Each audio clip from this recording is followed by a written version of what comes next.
we have this idea of the removal of obstacles at every level of life, happening through the journey of the inner path of practice and the inner path of the arising of consciousness. And so this unfolding of the inner path of sadhana is supremely important and pivots the difference between a life that is based on the limited self, the smallness of the ego, the ignorance of the anavamala, the small and many times contaminated desires of the samskaras that we inherit from the past, versus then the unfolding of that inner path such that then life begins to be lived increasingly on the basis of that inner unboundedness of the absolute self, and the transformation of life then on that shift, on that pivot, on that natural, even effortless process that begins to unfold with regard to how we live, what it is that we're living in life, what it is that we're aspiring for. The basis of an evolved life,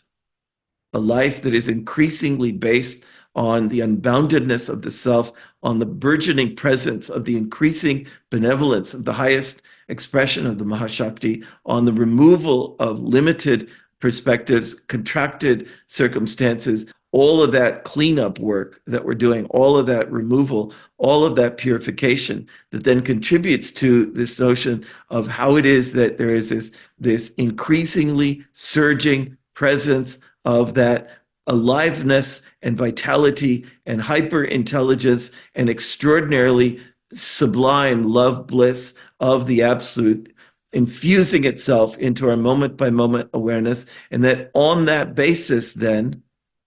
the clearing of the inner path accelerates our finding of the precise trajectory of our outer life,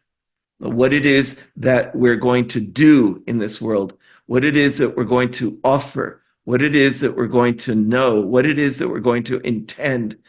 how it is that we're going to offer the bliss of our own consciousness into the world in precise ways of service, of creativity, of whatever dimension or aspect of life we're meant to or have chosen to unfold in the outer dimensions of our life. And that indeed, that clearing of the inner path also accelerates the extraordinary support of nature, and which includes the clearing of karmic obstacles that block our capacity or impede our capacity or undermine our capacity to unfold our outer life, because there is just a limitation that is being brought forward in our moment by moment awareness from the pulsations of the samskaras and from the karmas that they involve and from the complex, infinitely impossible to calculate calculations of how those karmas then serve as obstacles to the fulfillment and expression of our outer dimension of life. And that included in that then is the unfolding of the outer path in terms of meeting what are often called the helpful beings who will facilitate and support that outer evolution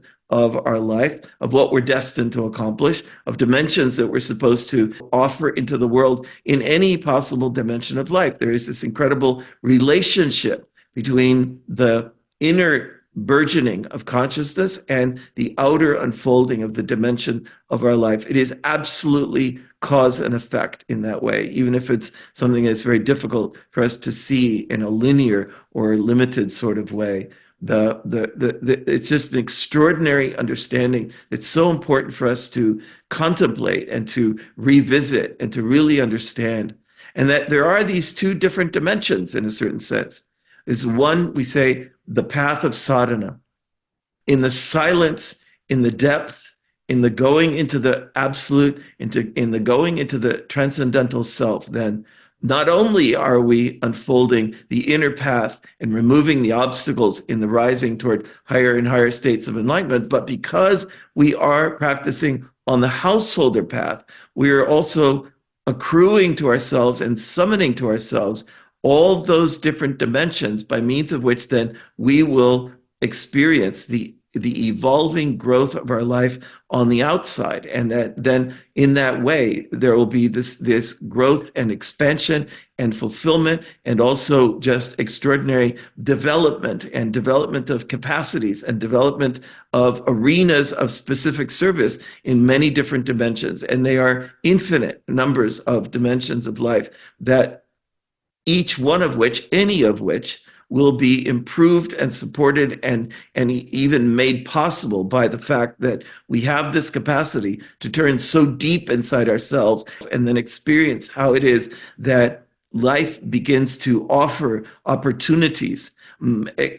avenues of expression, avenues of creativity, and we meet this incredible auspicious meeting inside ourselves of what we aspire to do, how we aspire to express ourselves as beings in the world, with the inner capacity to actually do that. Because we know many times those people have aspirations to unfold in different ways in life, but they do not have the capacity to do so because of the unease of their inner being. So this freshness, this vitality, this beautiful presence of the animation and vitality of the living Shakti then prepares us to do whatever it is and to meet individuals and really derive the greatest benefit from the helpful beings who will offer us different ways in which we're going to unfold our life in the outside, different arenas in which we will learn skills and talents and forms of knowledge and forms of work and forms of service and forms of creativity and, forms of outer expression in that way. As we say, the householder path, this is the path of both values of life. It's the value of inner consciousness and the value of the outer expression of consciousness in the world.